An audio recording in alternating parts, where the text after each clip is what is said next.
여러분, 행복은 지위의 문제가 아니라는 거죠. 지식의 문제, 물질의 문제, 소유의 문제, 그게 아니라는 거예요. 생각의 문제라는 거예요. 어떤 쪽으로 생각하느냐, 어떤 쪽으로 생각하느냐에 따라서 같은 사건을 당해도 행복할 수 있고 불행할 수 있는, 어느 쪽으로 생각하느냐, 생각의 문제라는 거예요. 소유가 아니라는 겁니다. 환경이 아니라는 겁니다. 자꾸 좋은 방향으로 생각하고 좋게 생각하는 방향으로 그렇게 습관이 되어가면 범사에 감사할 수 있는 거죠. 범사에 행복할 수 있는 것입니다. 근데 부정적으로 자꾸 생각하기 시작하면 이게 끝이 없는 것입니다. 부정이 부정을 낳고 부정이 의심을 낳고 그러다가 우울증에 빠지고 절망하게 되고 그러면 정신적으로 계속 죽어가는 것이죠. 빌립보서 4장 11절 12절에 보면은 바울이 그런 얘기하잖아요. 내가 궁핍에 처할 때 만족하는 비결을 배웠고 풍부함에 처할 때도 만족함의 비결을 배웠다는 거예요. 그러니까 어떤 형편에 처해도 나는 만족할 수 있는 일체의 비결을 배웠다고 말하고 있거든요. 그 비결이 무엇입니까? 관점의 변화죠. 인간의 관점이 아니라 하나님의 관점으로 보기 시작한 거죠. 상황을, 환경을.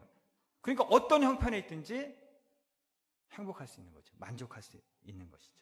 그 그리스도인은 관점이 바뀐 사람입니다.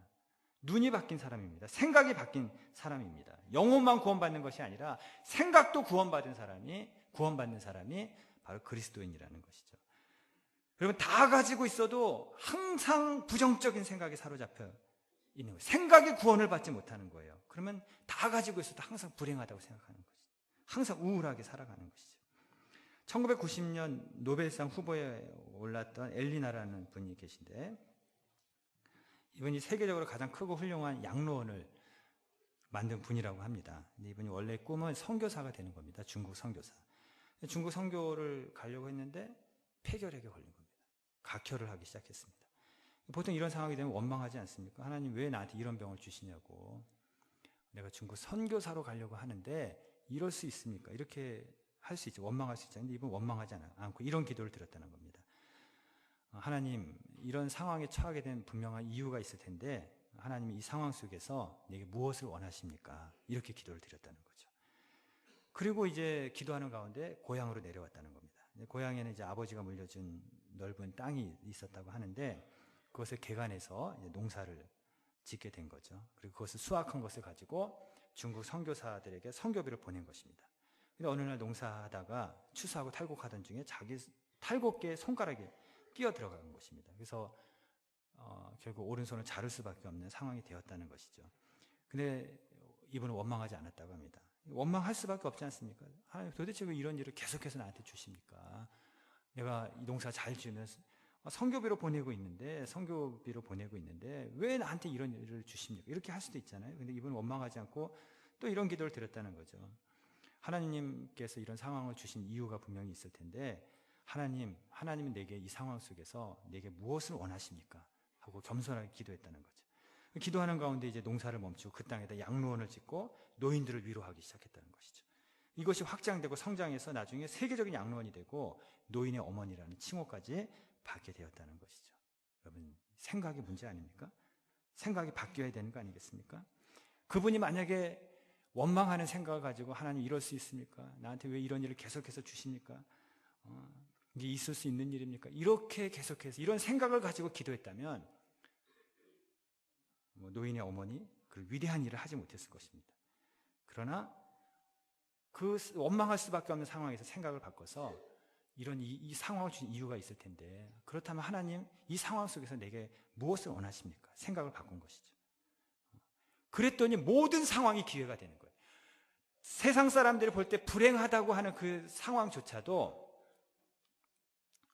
상황조차도 이분에게는 기회가 되는 거예요. 새로운 기회가 되는 것이죠. 새로운 기회가 되는 것이죠. 생각의 차이인 것이죠. 생각이 인생을 바꾼 것이죠. 운명을 바꾸고 나중에 세상을 바꾸게 된 것이죠. 생각이 이렇게 중요하다는 것입니다. 그 통찰력이라는 그 책에 보면은 거기 이런 몇 가지 이야기가 있습니다.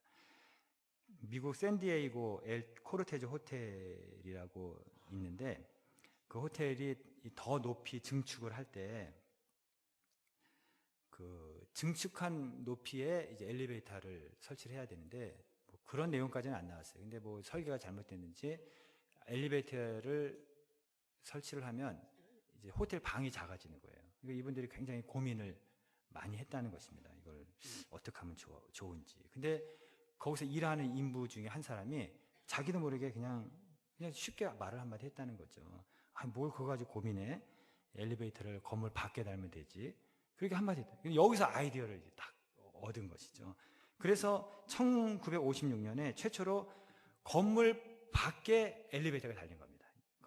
엘리베이터 이제 유리로 엘리베이터 만들어서 밖을 볼 수 있도록 엘리베이터가 건물 밖에 달려서 쭉 올라가면서 좋은 경치도 다 볼 수 있도록 최초로 5개 엘리베이터가 탄생을 한 것이죠.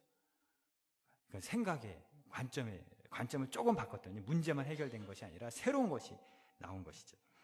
천연두, 과거에는 무서운 전염병이었다고 그러잖아요. 근데 사람들이 다 이걸 어떻게 치료해야 되는가, 치료법에만 관심이 있었다는 겁니다. 근데 영국의 에드워드 제너라는 사람이 관점을 바꿨다는 거죠. 다 치료하는 데 관심을 갖는데 이 사람은 치료하기 어려워? 그럼 예방하면 되지. 그래서 치료법 대신 예방법을 연구했다는 것입니다. 그래서 천연두 백신이 만들어졌다는 것이죠.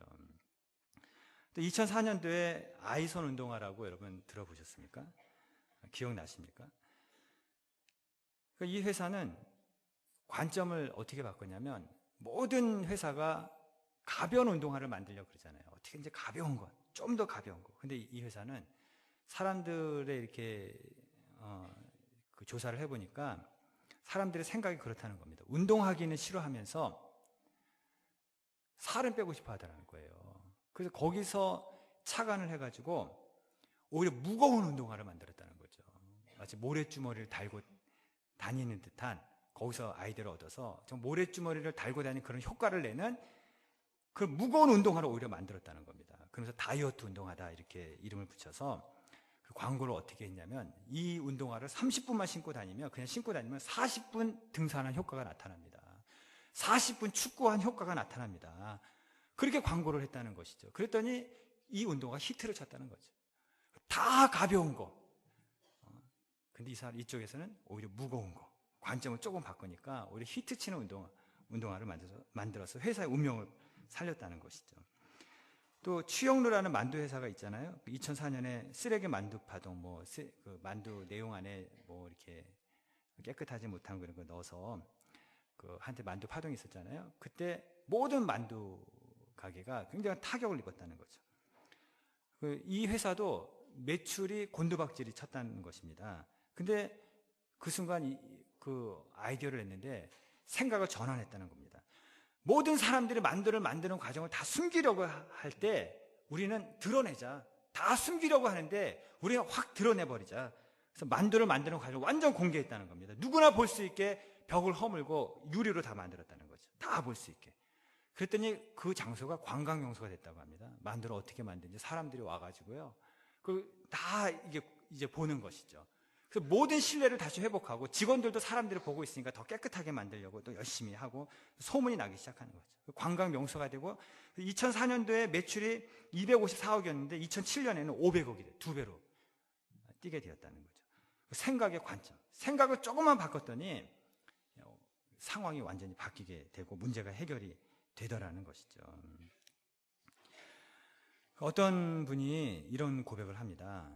자기가 젊을 때 얘기를 하는데, 제가 젊을 때 굉장히 고생을 많이 했대요.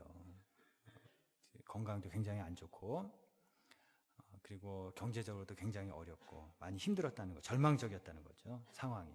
그 절망적인 상황에서 어느 날 이게 그 어떤 집 정원에 피어 있는 하얀 목련을 봤대요. 근데 그 목련을 보는데 너무 쓸쓸해 보이더라는 것이죠. 근데 오늘 아침, 그분이 하는 얘기예요. 오늘 아침 자기가 하얀 목련을 보면서 그런 생각을 하게 되었다는 거죠. 그때에 비하면 내가 얼마나 행복한 사람이 되었는가.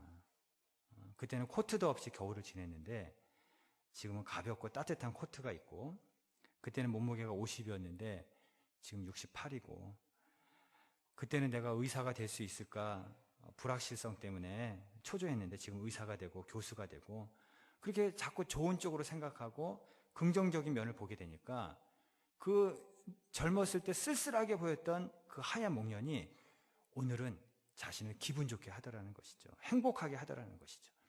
젊었을 때 우울의 상징이었던 그 하얀 목련이 지금 보니까 행복의 상징으로 바뀌어 있더라는 것이죠. 여러분, 누가 바뀐 것입니까? 목련이 바뀌었습니까? 하얀색에서 빨간색으로 바뀌었습니까? 아니라는 거죠. 내 생각이 바뀐 것이죠. 내가 바뀌었다는 거죠.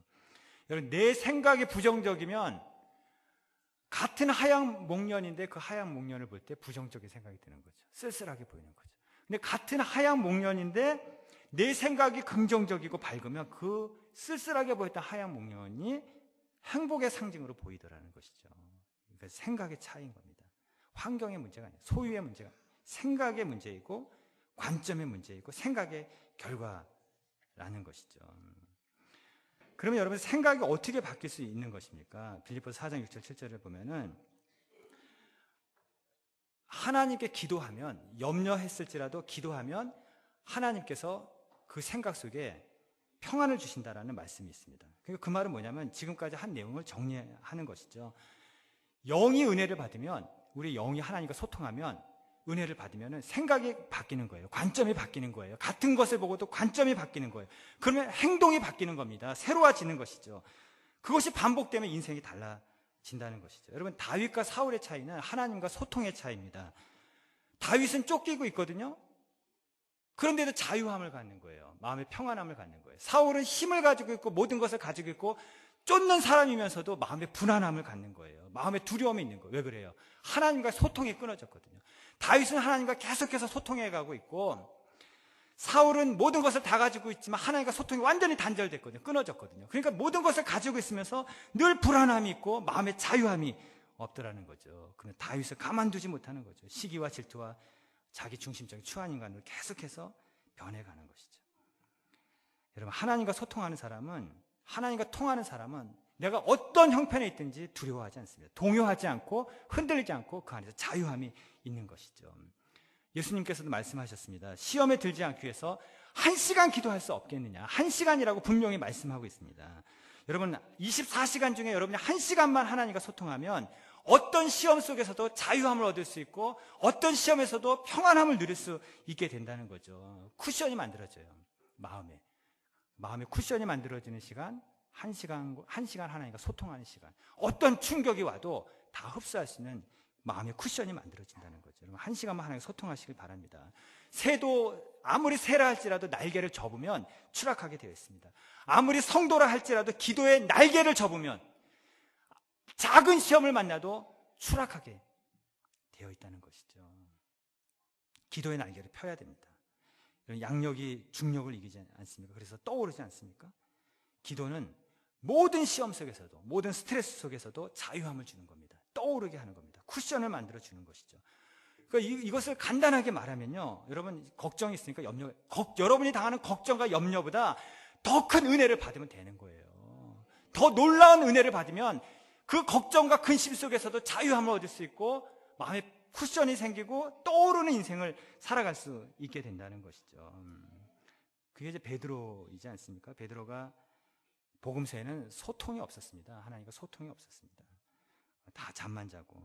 근데 사도행전에 가면 내일 죽는데 깊은 잠을 자지 않습니까? 같은 잠인데 잠이 다른 것이죠.